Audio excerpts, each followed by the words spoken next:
Hello, I'm Jared Taylor with American Renaissance. The rush for the gates of Europe continues. Just a few months ago, the big news was people traveling from all over Africa to Libya and then crossing the Mediterranean into Italy.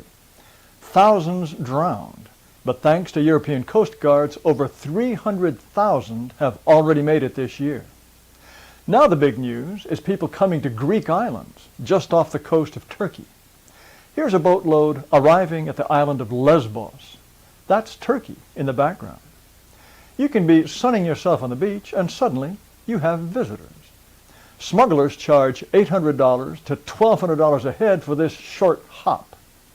But it's worth it, because once these third worlders have made it to any part of Greece, they're in what is called the Schengen zone.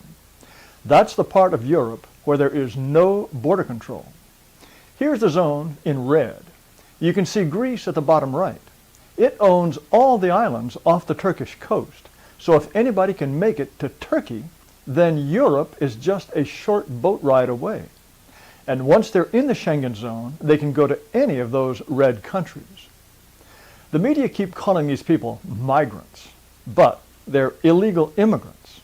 What they really are is invaders, because they occupy, they take over. Now, these illegals don't want to stay in Greece because Greece is poor.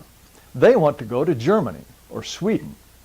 But illegals on a Greek island have to get to the mainland first. Take Lesbos. You can see here how close it is to Turkey.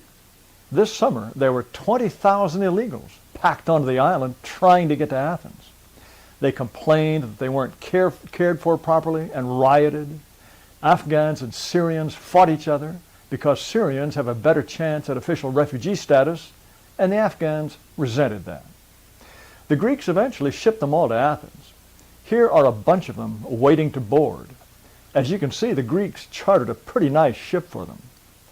But if we return to the map, you can see that from Greece, the illegals have to get across several non-Schengen countries and then through Hungary before they can make it to Austria and then Germany.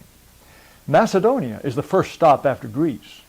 And at first the Macedonians tried to stop this flood of illegals. But the illegals overwhelmed the police and broke through.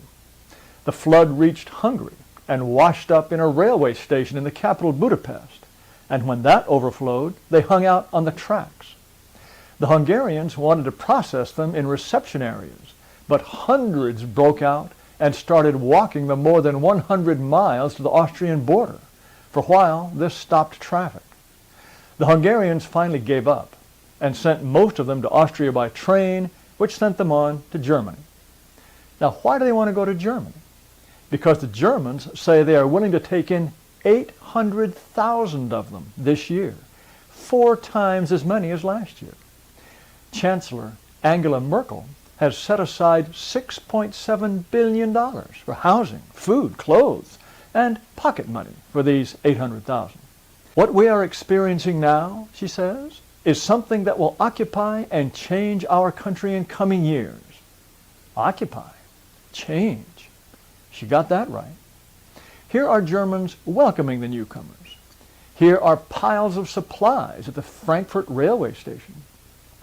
And here are the happy throngs, right off the train, chowing down at a reception center in Dortmund. And so the word is out. Now is the time to make a break for it. The flood will continue year after year until it is stopped. According to Osama Ahmed, a 27-year-old Iraqi, quote, "This is a golden opportunity, at least until the Europeans change their minds."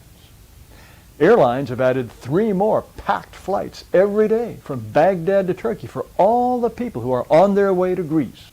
You see, everyone knows the best routes now because illegals carry smartphones and put up Google Maps with the latest hot tips. Here are illegals charging their phones during a stop in Hungary. So, does that mean the old route from Libya is closed? No. On a single day, August 27th, the Italian Coast Guard alone rescued more than 1,400 people. And last week, the Italians showed up just in time to rescue 100 illegals in a sinking boat. Another 40 drowned. Also last week, Illegals from North Africa in an Italian reception center in the province of Belluno went on a food strike. They don't like bread, eggs, and pasta with tomato sauce. We don't eat this stuff, they said. They want North African food. And they slashed the tires of cars belonging to Italians who work at the center, just to make sure they got the message. And remember the illegal camp in Calais called the Jungle, where people try to sneak onto trucks and get across to Britain? There are still 5,000 people living there, living on handouts. And they are still trying to get into Britain any way they possibly can.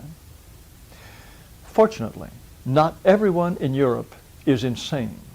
Hungary's Prime Minister Viktor Orban doesn't want any illegals. He says, and I quote, "If we allow everyone in, that is the end of Europe." Marine Le Pen of the National Front in France calls illegals, quote, "a threat to the survival of our identity as free and civilized nations."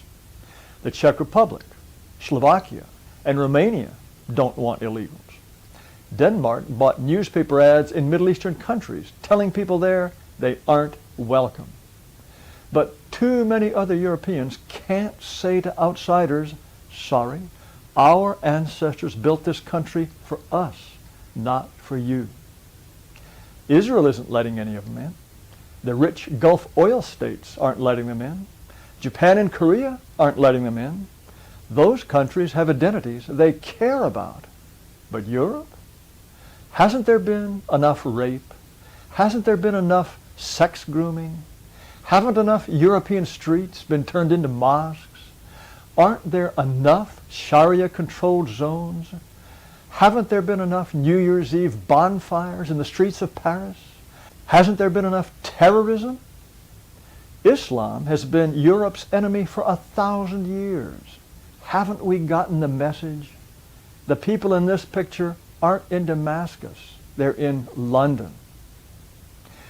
Europeans believe they're being so good, so generous, like these German girls at the Frankfurt Railroad Station. They don't understand they are giving away their culture, their heritage, their identity, their country. Kindness to strangers is cruelty to their own children and grandchildren. Europe will learn, or Europe will die.